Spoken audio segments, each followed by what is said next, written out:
नमस्कार। यूपी में मार्च तक भाजपा प्रदेशाध्यक्ष बदला जाना था, लेकिन कहा जा रहा है कि दिल्ली और यूपी की लड़ाई के चक्कर में अभी तक भाजपा को यूपी का प्रदेशाध्यक्ष नहीं मिल पाया है। हालांकि इस रेस में कई नाम भी सामने आ रहे हैं। हमारे साथ आज चंद्रकांत जी मौजूद हैं, उनसे हम इसी बात पर चर्चा करेंगे। चंद्रकांत जी, आखिर भाजपा को नया प्रदेशाध्यक्ष क्यों नहीं मिल पा रहा है? देखिए, कहा यह जा रहा था कि होली के मौके पर होली के बाद 15 मार्च की तारीख बताई गई कि प्रदेश अध्यक्ष का ऐलान कर दिया जाएगा। यहाँ पर एक बात और जो जाननी बेहद ज़रूरी है कि भारतीय जनता पार्टी ने 70 ज़िलों में ज़िलाध्यक्षों की सूची जारी कर दी। उत्तर प्रदेश को भारतीय जनता पार्टी ने संगठनात्मक तौर पर 98 ज़िलों में बांट रखा है। जैसे प्रयागराज में 3 जिलाध्यक्ष होते हैं, लखनऊ में 2 होते हैं, कानपुर में 2 होते हैं, कहीं कहीं पर 2 है, कहीं पर 3 है, ऐसे करके। क्योंकि आप कहेंगे कि 98 जिलाध्यक्ष तो ज़िले तो 75 ही है, लेकिन भारतीय जनता पार्टी ने प्रदेश को 98 संगठनात्मक ज़िलों में बांट रखा है। अब उसमें भी 70 ज़िलों की तो सूची आ गई, लेकिन 28 ज़िलों की सूची इस वजह से अटकी है क्योंकि कहा जा रहा है कि सिर्फ फुटअव्वल ज़्यादा है, सांसद और विधायक का झगड़ा है। विधायक जी चाहते हैं कि हमारा जिलाध्यक्ष बने और संगठन के लोग चाहते हैं कि हमारा जिलाध्यक्ष बने। ये तो एक लड़ाई हो गई। हालांकि लड़ाई भारतीय जनता पार्टी कई मोर्चों पर लड़ रही है। आप देखिए, राष्ट्रीय अध्यक्ष के नाम का ऐलान भी नहीं हो पा रहा है। जेपी नड्डा को एक बार फिर से अभूतपूर्व एक्सटेंशन दे दिया गया है। तो दूसरी तरफ उत्तर प्रदेश में जब हम बात करते हैं तो उत्तर प्रदेश में प्रदेश अध्यक्ष के लिए कई नामों पर विचार हुआ। पहले ये हुआ कि क्या जो 2 डिप्टी सीएम हैं उसमें से केशव प्रसाद मौर्य को एक बार फिर संगठन में वापस भेजा जाए, लेकिन केशव प्रसाद मौर्य अब संगठन में जाने के इच्छुक नज़र नहीं आते। दूसरी तरफ एक नाम ब्रजेश पाठक का बहुत तेज़ी से चला कि ब्रजेश पाठक बनेंगे, दिनेश शर्मा बनेंगे। ये नाम तमाम चलाए गए, लेकिन जो ताज़ा नाम बिल्कुल निकल करके आए हैं उन नामों में भी अलग अलग तरीक़ों से पैरवी हो रही है। जैसे एक पहला नाम जो निकल करके आ रहा है प्रदेश अध्यक्ष के लिए, स्वतंत्र देव सिंह का आ रहा है। स्वतंत्र देव सिंह आप जानते हैं उत्तर प्रदेश के जल शक्ति मंत्री हैं और स्वतंत्र देव सिंह जो है वो पहले भी अध्यक्ष रह चुके हैं भारतीय जनता पार्टी के, कुर्मी बिरादरी से ताल्लुक़ रखते हैं। और कहा यह जा रहा है कि योगी आदित्यनाथ की अगर कोई पहली पसंद है प्रदेश अध्यक्ष के लिए तो वो स्वतंत्र देव सिंह है। लेकिन लड़ाई कहाँ पर है? लड़ाई ये है कि क्योंकि भारतीय जनता पार्टी को ऐसा लगता है कि उत्तर प्रदेश भारतीय जनता पार्टी के लिए एक बड़ी लेबोरेटरी है। भारतीय जनता पार्टी यहाँ सारे प्रयोग करती है। आपने भी देखा है 2014 से लेकर उत्तर प्रदेश किस तरीके से भाजपा के साथ रहा है।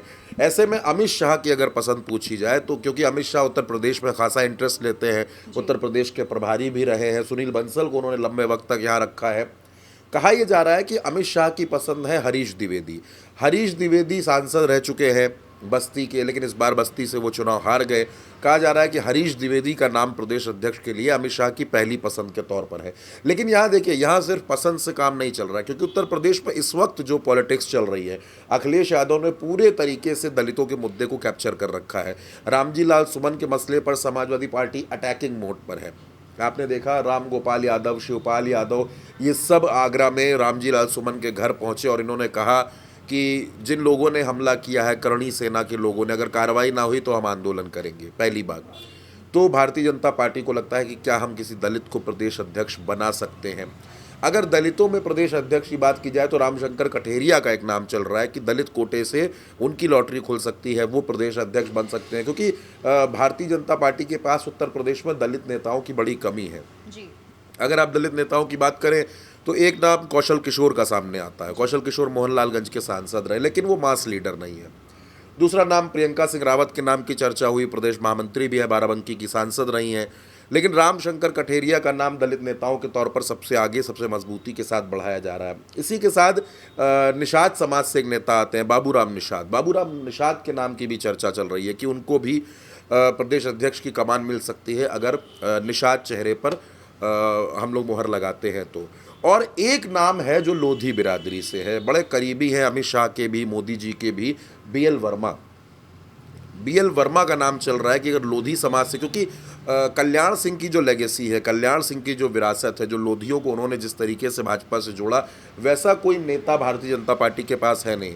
जाहिर तौर पर आप कह सकती है कि राजवीर सिंह हैं, कल्याण सिंह के बेटे हैं, संदीप सिंह हैं, लेकिन अभी बहुत युवा है, मंत्री हैं सरकार में, वो कल्याण सिंह के पौत्र हैं। तो इसमें बीएल वर्मा का एक नाम चल रहा है। और एक नाम जब रिसर्च के दरमियान, कुछ पत्रकारों से बातचीत के दरमियान मेरे सामने आया तो उसने मुझे बड़ा चौंका दिया। हरदोई के एक विधायक हैं आशीष सिंह आशू, कुर्मी बिरादरी से ताल्लुक़ रखते हैं, युवा चेहरा है, विधायक भी हैं। आशीष आशू का भी नाम प्रदेश अध्यक्ष के लिए चल रहा है, हालांकि मैं बहुत ज़्यादा उस नाम के साथ एग्री नहीं करता आशीष आशू के साथ, लेकिन ये ज़रूर है कि भारतीय जनता पार्टी को बहुत जल्द अपना प्रदेश अध्यक्ष देना पड़ेगा, क्योंकि उत्तर प्रदेश धीरे धीरे पंचायत चुनाव की तरफ बढ़ रहा है। 2025 के आखिर से उत्तर प्रदेश में पंचायत चुनाव शुरू हो जाएंगे और पंचायत चुनाव में प्रदेश अध्यक्ष की बड़ी भूमिका होगी। विधानसभा चुनाव है, उससे पहले सदस्यता अभियान भी चलेंगे, तो बड़े चैलेंज हैं प्रदेश अध्यक्ष के सामने। अच्छा, अखिलेश यादव ने एक आप कह सकती हैं कि बड़ा चमत्कारी फैसला लिया था जब उन्होंने श्यामलाल पाल को प्रदेश अध्यक्ष बनाया। बहुत सोच समझकर अखिलेश यादव ने यह फैसला लिया। उससे पहले नरेश उत्तम पटेल थे, तो नरेश उत्तम पटेल कुर्मी बिरादरी से आते थे, श्यामलाल पाल जो है पाल बिरादरी से, गड़रिया बिरादरी से आते हैं। और इस वक्त अखिलेश यादव को जो फोकस है वो छोटी छोटी जातियों पर, नाई, धानुक, चौरसिया, जो इन तमाम छोटी छोटी जातियां जो भले ही 1%, 2%, 3% उत्तर प्रदेश में हो, लेकिन जब आप उस टोटल वोट को जोड़ लेते हैं और जब उसको आप पीडीए के खांचे में फिट करते हैं तो वो अखिलेश यादव को बेहद मजबूत करता है।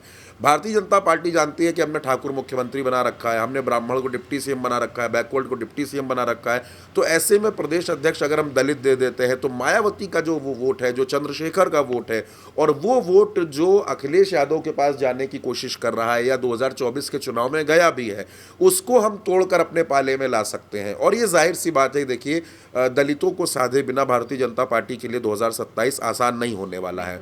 तो भारतीय जनता पार्टी का जो फोकस है वो दलित पर है। लेकिन मैं फिर आपसे एक बात कहूँगा कि बिटवीन द लाइंस की जो बात समझी जाती है कि भारतीय जनता पार्टी है, ये कुछ भी कर सकती है, चौंका भी सकती है।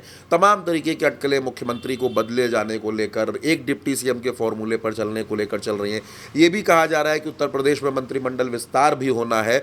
तो मुझे ऐसा लगता है कि नवरात्रि के बाद ये सारे फेरबदल हो जाएंगे और भारतीय जनता पार्टी जिस फोकस में काम कर रही है उसमें जो पहली प्राथमिकता मुझे नज़र आती है वो दलित की नज़र आती है। लेकिन एक बात यहाँ पर यह भी है कि जो आपने शुरुआत में जिसका जिक्र किया, दिल्ली और लखनऊ के बीच जो संवादहीनता एक तरीके से आ गई है, जो दूरियां आ गई हैं, और दूसरा जो आरएसएस का इन दिनों जो आरएसएस की नाराज़गी है, उसको देखते हुए भी ये कहा जा सकता है कि भारतीय जनता पार्टी के अंदर इस वक्त ऊहापोह की स्थिति बनी हुई है। एक आप ये कह सकती हैं कि अजीब सा असमंजस है कि वो भारतीय जनता पार्टी जो सबसे बड़ी पार्टी कही जाती है, पूरी दुनिया की सबसे बड़ी पार्टी है, वो प्रदेश अध्यक्ष नहीं तय कर पा रही है। तो ये बड़ा हैरान करने वाला है। बिल्कुल। और देखा जाए तो यूपी में जिस तरीके से अभी तक प्रदेशाध्यक्ष को लेकर कोई भी स्थिति स्पष्ट नहीं हो पाई है, इसके बाद कहा यह जा रहा है कि इन्हीं नामों पर चर्चा की जा रही है, लेकिन इसके अलावा भी कोई और नाम भी हो सकता है कि सामने आ जाए। फिलहाल हमारे साथ चर्चा के लिए चंद्रकांत जी मौजूद थे, उन्होंने आपको तमाम जानकारी दी। इसके बारे में आपको कैसा लगता है नीचे कॉमेंट सेक्शन में लिख के बताइएगा और साथ ही चैनल को सब्सक्राइब करना बिल्कुल मत भूलिएगा।